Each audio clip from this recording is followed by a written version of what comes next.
किसी ने बड़े कमाल की बात कही है कि इस दुनिया में किसी को डर है कि ऊपर वाला देख रहा है और किसी को भरोसा है कि ऊपर वाला देख रहा है।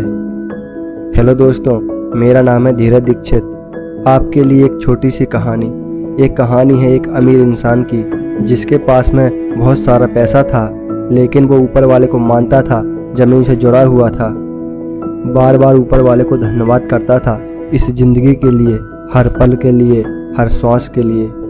एक बार वो घूमने गया हुआ था समुंदर किनारे। घूम फिर लिया, फिर उसे लगा समुद्र में जाते हैं बोट लेकर और घूम के आते हैं। और उसने एक नाव किराए पर ली और नाव लेकर के निकल पड़ा। थोड़ा ही अंदर गया था कि तूफान आ गया। तूफान इतना तेज था कि इसकी नाव तहस नहस होने लगी। फटाफट से इसने लाइफ जैकेट डाला और समुद्र में कूद गया।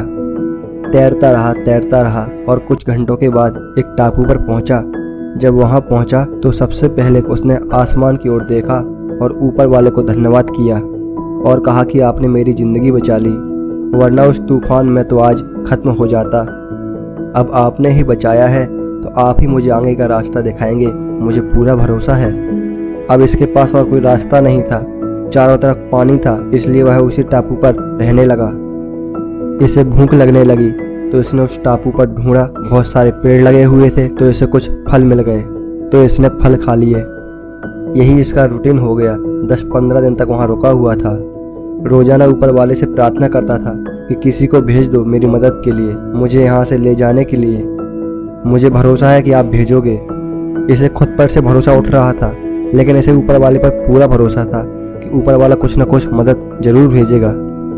अब काफ़ी दिन हो चुके थे। इसने सोचा क्या करें, एक झोपड़ी ही तैयार कर लेते हैं, कम से कम झोपड़ी में तो रहें। लकड़ियाँ इकट्ठी करने लगा, पत्ते इकट्ठे करने लगा और 3-4 दिन के अंदर इसने अपने लिए एक अच्छी झोपड़ी तैयार कर ली। उस झोपड़ी के बाहर खड़े होकर झोपड़ी को देख रहा था और सोच रहा था कि अब मैं इस झोपड़ी में रहूंगा। ये सब चल ही रहा था कि अचानक से मौसम बदला। आसमान में बादल आ गए, बिजलियाँ चमकने लगीं। तभी आसमान से एक बिजली गिरी और जोरदार आवाज़ आई। वो जो बिजली गिरी वो इसकी झोपड़ी पर गिरी। झोपड़ी जल करके खाक होने लगी, राख होने लगी। अब इस आदमी का जो भरोसा था बिल्कुल से खत्म होने लगा। इसकी आंखों से आंसू आने लगे। ये बैठ गया और सिर पे हाथ रख लिया और बोला कि एक झोपड़ी मैंने तैयार की थी और ऊपर वाले आपने उसको भी जला दिया। ये ऊपर वाले को कोसने लगा कि अब क्या करें। तभी इसको सुनाई दी किसी की आवाज़। समुंदर किनारे 2 लोग खड़े थे, बोट लेकर आए थे छोटी सी, और इसे बुला रहे थे कि आ जाओ, हम आपको लेने आए हैं। जब यह उनके पास में पहुंचा तो उन्होंने बताया कि हमने दूर से देखा कि एक झोपड़ी जल रही है टापू पर। हम समझ गए कि उस टापू पर जरूर कोई है जो हमको इशारा कर रहा है अपनी झोपड़ी जलाकर कि मेरे पास आओ, मेरे पास आओ, मेरी मदद करो। आग जलती देख हम आपकी मदद करने आए।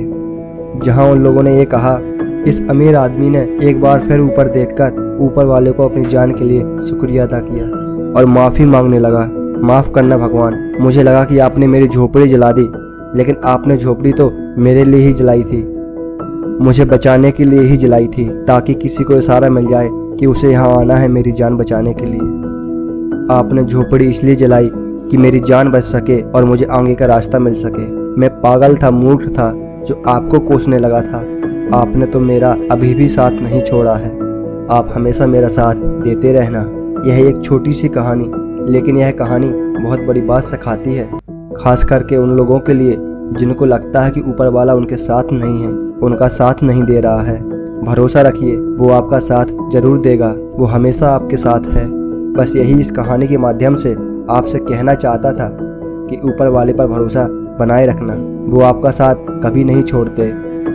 ऊपर वाले के आशीर्वाद के साथ, अपनी सच्ची मेहनत के साथ कर दिखाओ कुछ ऐसा कि दुनिया करना चाहे आपके जैसा।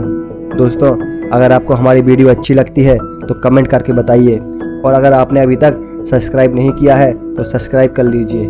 मिलते हैं अगली वीडियो में।